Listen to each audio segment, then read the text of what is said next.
Here I have SHARP Aquos R2, and today I'm going to show you how to add Google account on this device and also how to remove it. So first of all, you have to open settings, then you have to go to the accounts section, then tap add account, select Google.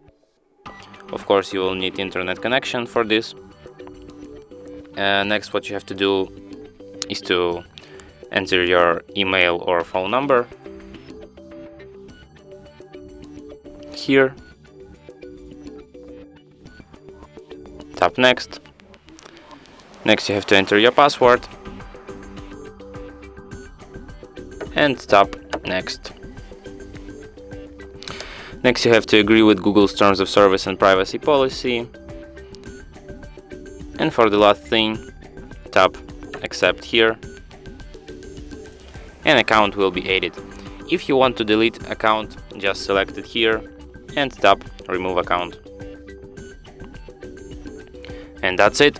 Thanks for watching. If you find this tutorial useful, don't forget to hit that like button and subscribe to our channel.